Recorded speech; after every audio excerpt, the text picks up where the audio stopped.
which is using when we do the distillation process. So the thing that they don't talk about is that there's some distillation steps here in between when they create the ensemble.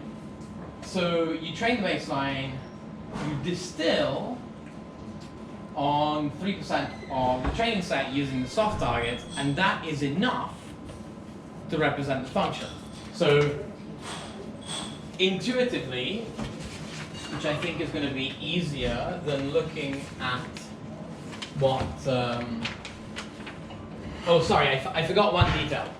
How the specialists are trained. They are trained by distilling the generalist. So you take the generalist model, you distill that into a specialist, and then you continue training the specialist model on the specialist classes. Didn't they used to cluster the data set first? Like look at the outcome of the generalist to find out which ones are similar and then cut down the data set? I don't think it says anything about that. Yeah, the clustering is to define which are the classes for the specialist model. Yes. Oh, yeah, So to find the support sets for each specialist model, they do this clustering. And then they would put a target to dustbin for any point that is not in that set. Right? Yeah. So the dustbin still stays with it. The thing that I forgot to mention is you take the generalist, distill it to the specialist, and then you train the specialist, right? So you carry over the general knowledge, and if you keep the softmax, so the soft targets, rather than the hard targets when you train the specialist does not lose the information that it gains from the transfer learning. But intuitively... Sorry, what? Very hard to visualize it. So we get, from the generalist, we get a probability distribution? What I think they're doing here is they actually copy the weight, do transfer learnings. So when you're distilling, you're training everything at the same time. So you have, if you put the loss function, the one with the KLs, so PG is the distribution of the generalist model, PM is the one for each of the specialists, and Q is the ground truth. Okay. So you're training everything together. So that under there, the KL, the sum of all the KLs becomes your cost function. Okay. And so that's why they say that that they are regular, that the soft targets are regularizers. See, regular. So it's overfitting to share the work of learning lower level feature detectors. Each specialist model is initialized with the weights of the generalist model. This is like transfer learning 101.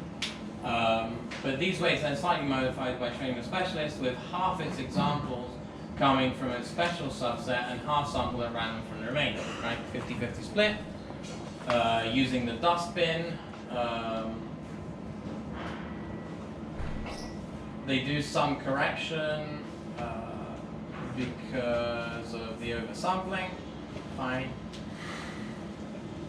And then the point that they're making here is that when they do that second training, if they use the soft targets of the generalist model, you have less loss and you actually undersample.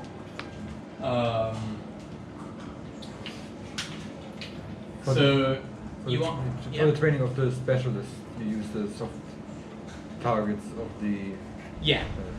So, in fact, you can actually train the generalist that way as well. So basically what they do is they train, in this section, they train a big generalist, all the data set, then they take 3% of the inputs and the softmax outputs, only that 3%, and train another generalist, and it seems to do better, right? So that's the argument for regularization. So that's this line of results, 63 to 67. But then, using the soft targets on a specialist, I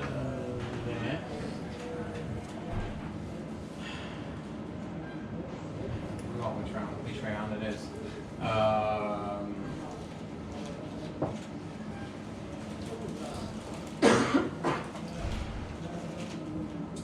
So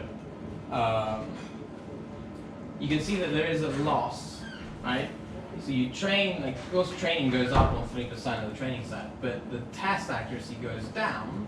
But then you take the soft targets of this, 3% instead of the hard targets, and it goes almost all the way back up, right? So the intuition here is, if you're trying to fit a lot of points, you're actually probably better off regularizing your input by removing some of them.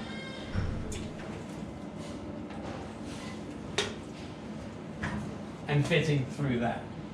Because you're going to have, intuitively I call it a distraction, basically. I think this first part is more like an academic experiment because Yeah. it's not practical because they get the soft targets from training from the full set. Exactly, yeah. So this is more like to prove that if you have soft targets, your model will generalize better. Yeah. Yeah. And then they use that to say, well, if you have your big generalist model, then you can train your specialist with the soft targets from the generalist. Yeah. And it should follow this same generalization rule, so to speak. Because it makes sense because you put a stronger prior at the end, so Yeah. you say don't be as certain as you potentially could be as a specialist, and then Yeah. So if they actually called this data set dropout, this could have been the third paper in this paper. yeah. I am not going to talk about relationship to mixture of experts because it doesn't really say anything. I don't think it's important. But we have time for questions. Actually, this mix of experts, they say that the specialists were trained, can be trained in parallel, right? Or- Yeah, specialists can be trained in So- parallel, so- yes. But they did not do that actually when they, right? Didn't you say that they were trained all at the same time? I don't know if it says so. There are different models, right? Huh? They are different models, right? They have no interdependency. Yeah. Once you've trained the generalist, you can do all the specialists at the same time. It's like there's no. Okay, so it's not necessary to train all the specialists at the same data set at the end. Yeah, which probably makes sense.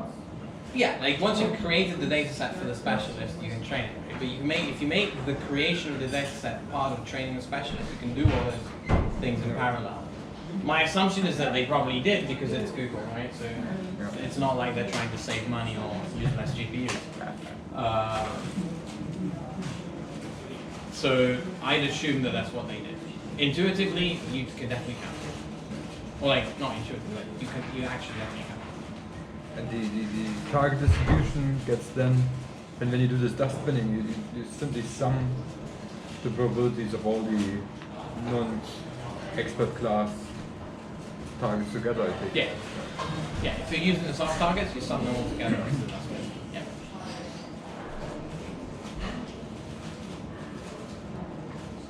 So good?